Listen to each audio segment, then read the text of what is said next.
সারা দেশ জুড়ে যত এন্ট্রান্স এক্সাম সবকিছু সেন্ট্রালাইজ করার চেষ্টা করেছে, তো সেখানে দুর্নীতি করার জায়গা খুব সহজ হয়ে যায়। আজকে আমরা দেখতে পারি এত কোচিং ইনস্টিটিউট, তাদের এত দাপট, এবং যে কোচিং মাফিয়া এরকম সেন্ট্রালাইজ করার পরে কোচিং মাফিয়ারা খুব সহজেই মানে এই পরীক্ষাগুলো ম্যানিপুলেট করতে পারে। এবং আজকে আমরা দেখলাম যে 65 জন মতো নিটে প্রথম স্থান পেয়েছে। যে আপনাকে যদি দেশকে ধ্বংস করতে হয় তাহলে তার শিক্ষা ব্যবস্থাকে ধ্বংস করে দিন, দেশ অটোমেটিক্যালি ধ্বংস হয়ে যাবে। আপনি পশ্চিমবঙ্গে দেখুন, পশ্চিমবঙ্গে কলেজগুলোতে ইউনিভার্সিটিতে ভর্তিতে যেই দুর্নীতি, সেই দুর্নীতি আজকে সর্বভারতীয় ক্ষেত্রে নিটের মতো এক্সামে পর্যন্ত সেই দুর্নীতি হয়েছে। এতে দেখুন, আপাত দৃষ্টিতে মনে হতে পারে কিছু অযোগ্য ছেলেমেয়ে হয়তো ভর্তি হয়ে গেছে, এটা আপাত দৃষ্টিতে মনে হতে পারে, কিন্তু আপনি যদি বৃহৎ পরিপ্রেক্ষিত বিচার করেন তাহলে এই ছেলেমেয়েগুলোই যারা অনৈতিকভাবে কলেজে ভর্তি হচ্ছে, ইউনিভার্সিটিতে সুযোগ পেয়ে যাচ্ছে, এমনকি নিটে ভর্তি হচ্ছে, তারা কেউ পরবর্তীকালে শিক্ষক হবে, তারা কেউ পরবর্তীকালে ডাক্তার হবে, ইঞ্জিনিয়ার হবে। এই যে অযোগ্য ডাক্তার, ইঞ্জিনিয়ার, শিক্ষক, তারা আলটিমেটলি সমাজটাকে পেছনের দিকে ফেলে দেবে। আর সমাজের যে সাধারণ মানুষ, তাদের যে পরিষেবা, সেই পরিষেবাগুলো তারা ঠিক মতো পাবে না, তারা বঞ্চিত হবে। এক কথায় যদি জবাব চান তাহলে বলবো হতাশ। কারণ আজকে আমরা পড়াশোনা করছি জীবনে এস্টাবলিশ হওয়ার জন্য, কিন্তু এখন দেখছি যে আদৌ আমরা ঠিকমতো চাকরি বাকরি পাবো কি পাবো না, সেই নিয়ে ডিপ্রেশনে যাওয়ার মতো অবস্থা। তো যার পর নাই পুরো যদি একবারে বলতে যাই, আমরা হতাশ।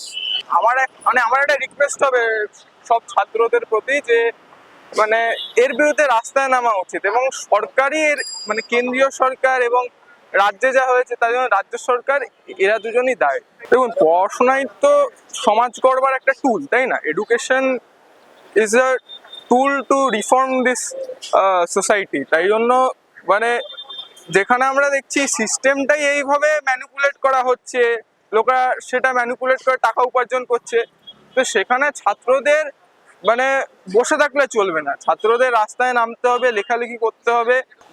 এবার নিটের মতো পরীক্ষায় যখন দুর্নীতি চলে আসতে লাগলো, তখন মানে ভাবার বিষয় একটা, যে কি হচ্ছে এই দেশে, এই রাজ্যে কি হচ্ছে। রাজ্যেও বিভিন্ন বিভিন্ন কলেজে পরীক্ষা দিয়ে ভর্তি হতে পারছে না সাধারণ মানুষ। এবার যার টাকা আছে, যার অর্থের অভাব নেই, তারা ভর্তি হয়ে যাচ্ছে, কিন্তু অর্থের যার অভাব আছে সে তো ভর্তি হতে পারছে না। অ্যাজ এ ল স্টুডেন্ট আমি বলছি এই কথাটা, এটা আইনি ব্যবস্থা নিতে হবে সুপ্রিম কোর্টকে। সুপ্রিম কোর্ট আমি দেখতে পাচ্ছি জুডিশিয়াল ব্যবস্থাও ঠিকমতো আসছে না। সুপ্রিম কোর্টের উপরে আস্থা রেখে নিটের যারা পরিশ্রম করেছে তাদের প্রতি আবার যেন রিটেন পরীক্ষা হয়, এই দাবিটা আমরা ছাত্র যুব সমাজ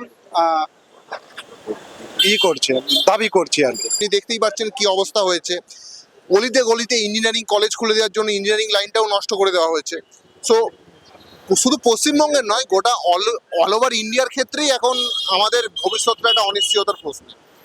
তো এখন যদি সরকার ঠিকভাবে পরীক্ষাগুলো নেয় বা যদি কিছু রেকটিফাই করার চেষ্টা করে, তবেই আমরা ভবিষ্যৎ হয় কিছুটা হয়তো বেটার হতে পারে, নইলে পুরো সব কিছুই প্রশ্নচিহ্নের মুখে।